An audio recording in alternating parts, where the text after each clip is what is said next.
Amigos de Ojo con Eso Televisión, a continuación, en nuestro programa de todas las semanas, vamos a conversar con Polo Casanova en nuestra alianza con Benamérica, con la Escuela de Gobernanza Benjamin Franklin, con Reporte Confidencial, con el portal Sin Filtros de Mayor Petit, con la Red Global, en una producción de Invirne Corp. Y tenemos a Polo Casanova porque él está en la preparación de un libro que de todos modos, pues vamos a detallar después en qué temática se enfoca. Por supuesto, en el ámbito económico, que es la especialidad fundamental de Polo, pero también todo lo que tiene que ver con las relaciones internacionales de mercadeo. Polo es profesor de la Universidad Central de Venezuela, Simón Bolívar. eh, Tiene una cantidad de cursos de especialización en universidades como la Georgetown, en Montreal, en París. Y bueno, su conocimiento sobre estos temas y la filosofía económica de alguna manera configuran el tema permanente de la humanidad hoy día, porque o sea, las propuestas que se hacen, los cambios que se formulan económicamente hablando, para poder hablar de progreso sostenido, no terminan de cuajar, Polo. Cada país inventa su fórmula, cada país tiene particularidades específicas de producción y el entendimiento entre unas y otras naciones no da para hablar de una economía global de manera concreta, sino que siempre hay, pues, de alguna manera, particularidades que perturban a los otros. Y como tú eres filósofo y en esta área, pues, y te gusta profundizar en esos temas, yo quiero que me le dejes a la audiencia una definición clara de cómo hablar de modernidad, de posmodernidad, con todas estas variantes. Bueno, mira, este es un problema muy complejo, muy difícil. Es difícil de explicar y muy difícil de entender. Am, Estamos en un proceso de tránsito. Eso es mi conversatorio del 28 de noviembre con los amigos de Benamérica. Es precisamente sobre eso, la transición de la modernidad a la posmodernidad. Y luego, dos puntos, la episteme posmoderna.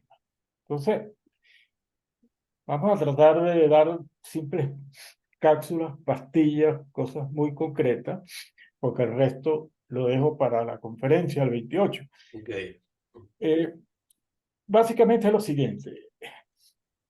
Episteme es una palabra, un término que introdujo en la filosofía Michel Foucault.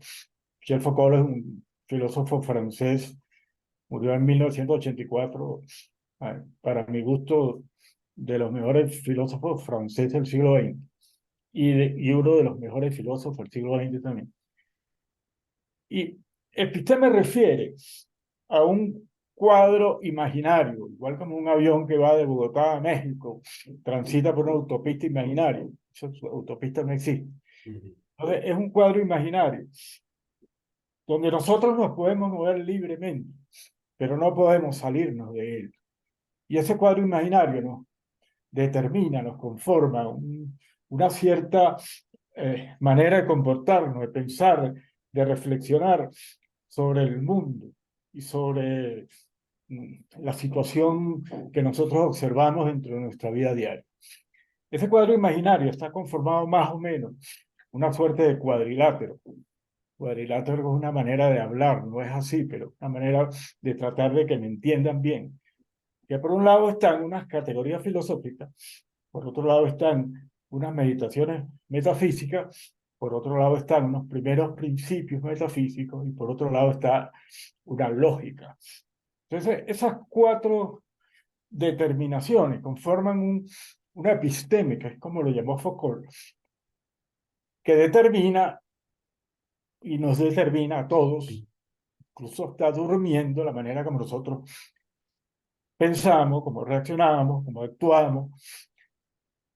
El problema es que esa episteme se derrumba y nos transitamos, nos trasladamos a una nueva episteme postmoderna que tiene unas nuevas categorías filosóficas, unas nuevas meditaciones metafísicas, unos nuevos primeros principios metafísicos y una nueva lógica.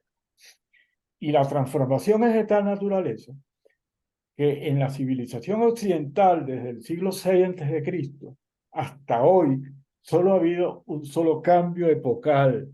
Y ese cambio epocal se dio en el siglo XVII con la modernidad. Pero ese cambio epocal tiene algunas diferencias con el cambio epocal que nosotros y nuestros descendientes van a observar y vivir, porque el cambio epocal de la modernidad fue un cambio epocal parcial. El problema es que el nuevo cambio epocal que accede y nos transita hacia un nuevo proceso civilizatorio es un cambio epocal total. Ahí se cambia absolutamente toda la conformación de esa episteme que es lo que nos determina de alguna manera nuestra manera de pensar, de sentir, de hablar, de observar la naturaleza, de observar al mundo y de tener una concepción del mundo. Y ese cambio epocal se produce en un tránsito que se llama fractal. Fractal quiere decir que no es de la noche a la mañana, sino que hay un periodo de tiempo en el cual ese cambio epocal se incuba y se hace realidad. Es como si tú vinieras manejando de Maracay para Caracas por la autopista regional del centro y ves una nube negra adelante, supone que está lloviendo adelante, pero no sabes en qué momento entra a llover y tampoco y entra en tu ámbito. Exacto. exacto, y tampoco sabes en qué momento deja de llover. Eso es lo que se llama fractal. Es como las olas en la noche de las mareas que suben, digamos, en la playa a un cierto nivel, regresan, después suben, pero a otro nivel. O sea, que no está precisado, predeterminado, fijado con precisión el momento en que se entra ese cambio epocal y el momento en que ya deja de estar en el cambio epocal anterior en la episteme anterior. Entonces, esa nueva epistema tiene una serie de consideraciones que son las que yo voy a explicar en la conferencia del 28, que incide en todo el aspecto científico de la ciencia, porque lo transforma todo. Y mi libro, que voy a publicar, espero con toda seguridad antes de que termine el año, trata de cómo ese cambio epocal transforma la ciencia económica. O sea, mi libro es específicamente sobre ese problema. Pero ese problema transforma todo. Transforma la filosofía, transforma la matemática, transforma la estadística matemática, transforma toda la ciencia, todo el conocimiento científico que el hombre tiene a partir de un conocimiento de la experiencia, de un conocimiento empírico, que es a partir o las bases donde se construyen las ciencias, todo eso se transforma. Y entonces todo cambia. Y las transformaciones son de una naturaleza tan profunda que es muy difícil entender y muy difícil de explicar cuál va a ser la situación en la cual vivirán nuestros descendientes. Y ese es uno de los temas que yo trataré de abordar en la conferencia del día 28. Eso es muy importante porque nos permite, de alguna manera, intentar descifrar cómo pueden calibrarse y enfocarse esos aspectos que tú estás describiendo allí con la movilidad social de hoy. Tomemos el tema de las migraciones. O sea, ¿de qué manera unas masas sociales moviéndose como se están moviendo hoy, no solamente la venezolana, la de todos los países, que durante un periodo determinado están en un sitio y de repente están en otro, y la readaptabilidad del individuo no da como para que se consoliden esos propósitos de cambio, porque tiene una experiencia aquí que no le sirve allá, o tiene una experiencia aquí y allá que no le da las herramientas para abordar otros ámbitos. Entonces, en esa movilidad, ¿cómo podemos hablar de economía sostenible en el tiempo? Si cada quien la visualiza según sus inmediateces. Mira, tú has tocado dos puntos que son importantísimos. El primero es en la modernidad. en la episteme en la cual nosotros vivimos hoy, de la mañana, de la tarde, en la noche y hasta durmiendo. Una de las categorías filosóficas centrales de la modernidad es el Estado Nacional. El Estado Nacional nace en 1648, con la que se llamó la Paz de Westfalia, santificado por un libro de Immanuel Kant que se llama La Paz Perpetua, que establece unas comunidades que tienen unos límites, que tienen, digamos, unos límites geográficos, que tienen una soberanía, que tienen una cultura, que tienen un idioma, que tienen, digamos, una tradición histórica de cultura, etcétera, etcétera, que hace que esas comunidades se constituyan un Estado nacional. Entonces hay Venezuela, hay Colombia, pero hay Francia, Italia, Alemania, en fin. Hay límites, digamos, que fijan una separación de esas comunidades. El Estado Nacional es una estructura sumamente reciente, porque desde el siglo VI a.C. para acá, durante el 22 siglos, el Estado Nacional no existía. Hubo ciudades-estado, hubo imperio, hubo teocracia, hubo hordas, hubo, en fin. Pero el Estado Nacional como tal es una formación, una estructura sumamente reciente. Entonces, la estructura macroeconómica y de las relaciones internacionales del mundo hoy se fijan sobre la base de esa categoría filosófica que se llama el Estado Nacional. Entonces, las Naciones Unidas y la Organización de Naciones Unidas, como un organismo multilateral, está integrado por estados nacionales. Y esos estados nacionales son los que le dan la conformación, seguimiento, los límites, las indicaciones de cómo esas organizaciones multilaterales tienen que conformarse dentro de sus actividades. Pero no siempre, pero Polo, no siempre están nucleados todos los factores que hacen falta para que ese nacionalismo sea consistente en el tiempo. Ok, a eso voy. ¿Cuál es el problema ahora?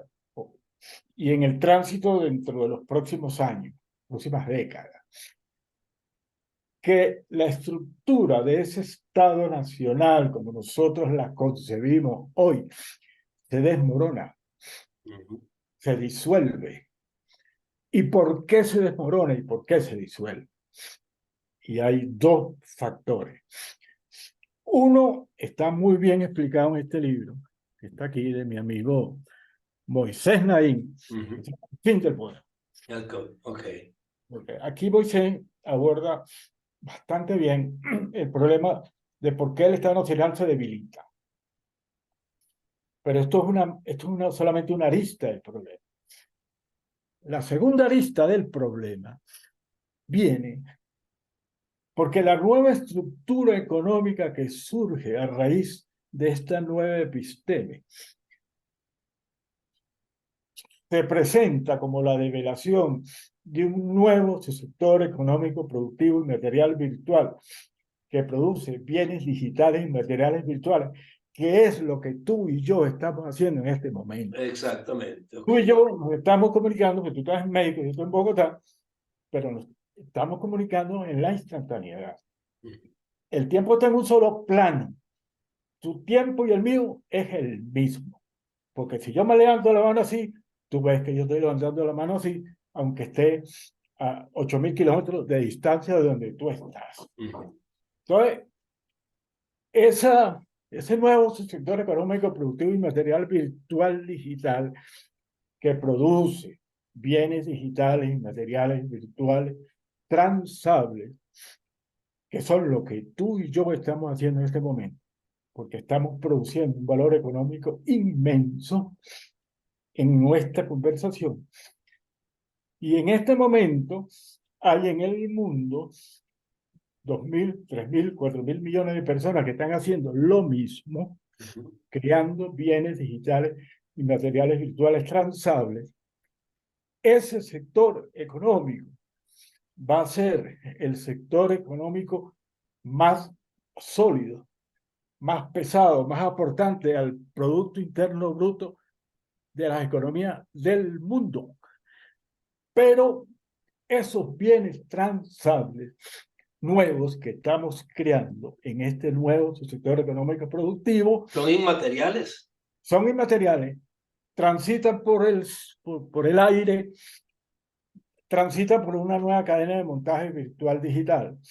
No pasan por ninguna aduana, no pasan por ningún funcionario de aduana que te ponga un impuesto por que yo estoy trasladando desde Bogotá a México, y tú a su vez desde México a Bogotá, un valor económico que no hay manera de fijarlo. No se puede controlar. Entonces, esta nueva manera de producir valor económico está por encima de los estados nacionales. Entonces, esos límites son absolutamente inútiles para fijar, conformar, taxar o dirimir o dirigir este nuevo sector económico productivo que se genera por la participación de las personas en todo el globo terráqueo. Un problema es lo que dice mi amigo Moisés ahí en el libro El fin del poder. Y otro problema es el que yo digo en mi libro, que es a lo que me estoy refiriendo y que es lo que estamos conversando. Ese es un problema que, por ejemplo, por decirte algo, la Organización Mundial del Comercio, que es la macroestructura fijada por Naciones Unidas para regular, acordar, fijar el comercio internacional.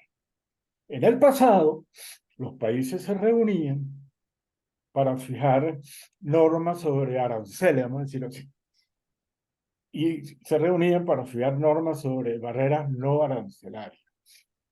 Pero esos aranceles y esas barreras no arancelarias eran sistemas que podían ser regulados en las relaciones comerciales entre estados nacionales.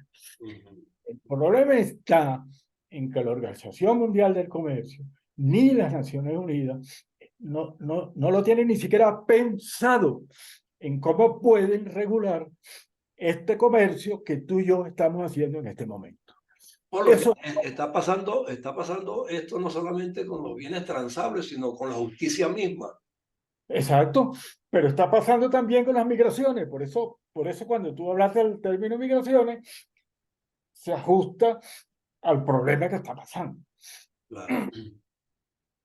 Entonces, habrá que crear nuevas instituciones que de alguna manera empiecen a capitalizar el valor de las comunicaciones en redes para lo que son los mercados por una parte, pero las factorías, ¿qué pasa con ellas? ¿Las qué, perdón? Las factorías. Ok. Porque eso es material, no es virtual. Esto está tocando un problema vital que está en mi libro. Yo no como ondas hertzianas, ni me puedo vestir con ellas. Exacto. Yo no como, yo al mediodía cuando voy a almorzar, no digo a mi mujer, tráeme unas ondas hertzianas para comérmela aquí con un cuchillo y un tenedor. Yo ni me puedo vestir con ellas. Yo para comer necesito del sector productivo tradicional que produce alimentos. Y en toda la fase, primaria, secundaria y terciaria. Y para vestirme necesito del sector productivo tradicional que produce textiles. Y que los manufactura. ¿Ok? Entonces, este valor económico gigantesco que se produce en este nuevo sector económico productivo, yo no lo puedo dirimir en este sector para consumirlo. Lo puedo invertir en ese sector. Para justipreciarlo, sí, tal vez. Claro, para justipreciarlo, sí, porque eso tiene un valor y tengo que asignarle un valor. Intrínseco, exacto. Sí. Pero yo lo puedo usar para dos cosas, o para tres. Para invertir en este nuevo sector, digamos, me compro un equipo nuevo, una laptop nueva, un celular iPhone. De última generación, exacto. Okay. Exactamente. O puedo invertir en acciones de las grandes tecnológicas. Exacto, también. O puedo invertirlo en el sector productivo tradicional. En turismo, en hoteles, en restaurantes, lo que yo quiera. Fábrica de alimentos, lo que sea. Okay. Exacto. Pero para consumirlo, solo lo puedo dirimir en el sector productivo tradicional. Exacto. Entonces, este valor gigantesco nuevo que se genera se traslada al sector productivo tradicional y actúa como una gigantesca locomotora que arrastra tras de sí al sector este nuevo del cual estoy hablando. O sea, ¿qué consecuencias tiene eso? Muchas.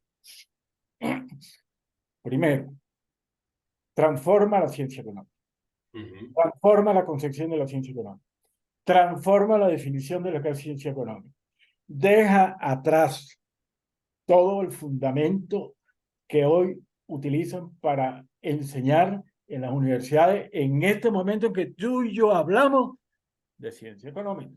Sí. Eso queda en el pasado. Eso tiene telaraña. Eso sabe a tesabac. Eso sabe a aceite, A naftalina. a naftalina y alcanfor. Es viejo. Sí. Tenemos que crear, tú has dicho la palabra, una nueva ciencia económica. Tenemos que crear nuevas certezas. Tenemos que construir un nuevo conocimiento económico. Y eso, mi querido amigo, no existe. Eso está en mi libro. Ok. Bueno, ese libro tenemos que promoverlo apenas salga. Lo estamos promoviendo ya. Apenas salga y espero que se convierta en un éxito editorial sin precedentes. Bueno, Porque espero que todos los estudiantes de ciencias económicas de todas las universidades del mundo que estudian ciencia económica tengan que leer ese libro. claro, Y espero que sea traducido a todos los idiomas que se hablan en el planeta Tierra. bueno, usted habla 8, por lo menos tiene la posibilidad. Exactamente, pero idiomas en el planeta Tierra son una Montones. infinidad. Pero con esos 8 sería mucho lo que se abarcaría, ¿no? Bueno, la mitad de la Tierra. La mitad de la Tierra. Pero bueno, lo importante es que está en desarrollo el libro. La temática, Ahora, pues, la temática es apasionante, es novedosa, fíjate, yo es quiero, inédita. déjame ir sobre el libro, porque yo sé que tú y los que están oyendo este programa o los que oigan lo que tú después mandas a YouTube o los que oigan después esta conversación No, van que a no va tener. a ser la última, vamos a tener un programa No, permanente después que esté el espero, libro, después que esté el espero que no. libro, después que esté Y el tenemos libro, una conversación, claro, si quieres, una vez al mes o una vez cada 15 días. sí, exactamente. Pero fíjate, yo esta mañana me levanté muy de madrugada, como hago todos los días a trabajar. Como sabía que tenía esta conversación contigo, me puse a ordenar algunas cosas que te las voy a relatar rápidamente, que tienen que ver con esta conversación Sí, y porque con nos quedan 7 minutos para detallar. pero te digo 1, 2, 3, 4, 5, 6, 7. Ok. Primero, las ciencias auxiliares de la ciencia económica, que son las matemáticas y la estadística matemática. Esa matemática que que a mí me enseñaron y que a ti te enseñaron, van a ser desfasadas. ¿Por qué? Porque en las matemáticas posmodernas, el resultado no está contenido en las premisas.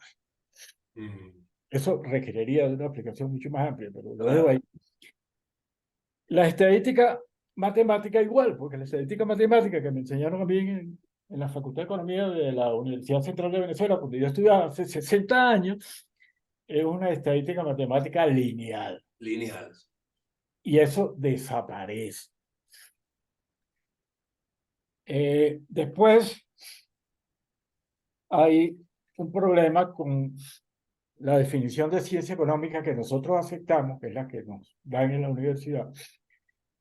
Y hay otro problema también, que esa ciencia económica separa los bienes económicos que son escasos, como este libro que está aquí, y los bienes económicos que no son escasos, que son superabundantes, como el aire que tú y yo respiramos. Esa ciencia económica que nosotros nos enseñaron separa eso. Estos bienes no son objeto de la ciencia, los bienes superabundantes y estos bienes escasos son los bienes objeto de la ciencia. Bueno, eso es falso. Eso Que desaparece. los bienes inagotables son muy pocos, Pero no, son muchos. Lo que pasa es o que son muchos, pero no no, tanto más como los no, bienes. son muchos, son muchos. Lo que pasa es que nosotros no percibimos bien la concepción de un bien superabundante. El aire que respiramos, Ajá, la luz del sol que nos alumbra. ok. Pero hay muchas cosas más. El lenguaje, este lenguaje que estoy hablando, el deleite de ver un paisaje hermoso, o el deleite y el placer de tener unas vacaciones, Pero se ubican más en lo inspiracional, y son inmateriales también. en materiales. Pero los bienes superabundantes son bienes económicos. Tienes que considerarlo como Ah, no, bienes, exacto, hay que pasar a considerarlos como tales en forma bienes concreta. económicos. Y Sí, en la ciencia económica que yo estudié y que a mí me no enseñaron, se contemplaban como no tales. se contemplaba. O sea, ese problema está en mi libro. Ok. Después hay la concepción, digamos, de la estructura económica de los países industriales y desarrollados. Se fundamenta básicamente en un libro que se publicó en el año 1936, publicado por John Maynard Keynes, que se llama La Teoría General de la Ocupación, el Interés y el Dinero, que ha sido, bueno, ese es el libro que tiene debajo del brazo ahorita, que en el momento que yo estoy hablando contigo, un profesor en cualquier universidad del mundo enseñándole a los estudiantes eso. Bueno, Claro. eso es falso. Eso es falso. Eso se derrumba como castillo. Y esas dos obras hay que volverlas a escribir. Es otra ciencia económica. Es otra aproximación. Por eso, el problema es que es muy difícil explicarlo, y espero que yo haya sido lo suficientemente convincente para explicarlo, pero es muy difícil entenderlo, porque toda la certeza, en su inmensa mayoría que nosotros tenemos, sobre el conocimiento empírico, que es sobre la cual se construye la ciencia, se derrumban, Bueno, se caen, se desaparecen, se disuelven. eso Y lo vamos a, eso todo lo eso vamos hay a que empezar. escribirlo otra vez y hay que construirlo nuevamente. Eso lo vamos a ir a explicar detalladamente semana a semana porque Por te supuesto, vas a comprometer con con todo nosotros. gusto. Podemos ir por capítulo. Sí, Capítulo 1, tal cosa. Capítulo 2, o sea, por semana, una semana una cosa, 2 semanas, para dar la explicación global del libro y tener una concepción omniabarcante del problema. Esto bueno, lo podemos hacer con todo gusto y te no agradezco, lo te vamos a agradezco, programar, le vamos a poner un nombre a tu programa después que el libro esté listo y con todo gusto. vamos a fijar un día a la semana o cada Y 15 días para hablar te de ello. agradezco enormemente tu gentileza y tu generosidad. No, usted sabe que se la merece, porque justamente nuestro propósito en esta plataforma es enaltecer los conocimientos científicos, la academia, que de alguna manera también está un poco estancada, pero hay que repotenciarla. Y en ella, pues, caben todos estos temas que usted está tocando como fórmula para innovar y hablar de ese posmodernismo del que usted está invocando en el libro, pero con una visión distinta, con unos enfoques distintos, con una aplicabilidad distinta. Fíjese usted que yo estoy ahorita en este momento repasando una conversación que tuve con José Manuel Cerda sobre la economía del ocio, que antes no era considerada como algo productivo, ahora el ocio produce más que muchísimas empresas. Es que el ocio es una consecuencia de esta nueva economía, porque esta economía genera mucho ocio. Mucho ocio, exactamente. Sí, sí, claro, claro. Entonces, bueno, a eso vamos, ¿Cómo no? Con todo gusto. a detallar todos esos temas aquí. Con todo gusto, Sergio. Y cuando tú quieras, yo estoy a la orden Seguro que para sí, que conversemos. seguro. Bueno, Polo, un Ven abrazo acá, de verdad y te agradezco estamos muchísimo. seguro y estamos en contacto. Y Bueno, puedes reiterar tu invitación para el evento que vas a tener en Benamérica por aquí, el 28. el Yo, 28, yo te lo hago llegar con tiempo para que lo programes. para promovértelo también en el Claro, canal. claro, lo puedes promover en tus programas también, Y para que invite a la gente. hacemos un flyer con tu. Claro, para que invite a la gente a que se incorpore, porque es muy importante. Seguro que sí. Un Un abrazo. abrazo. Gracias, Muchas Pablo gracias. Casanova. Hasta luego. Hasta luego.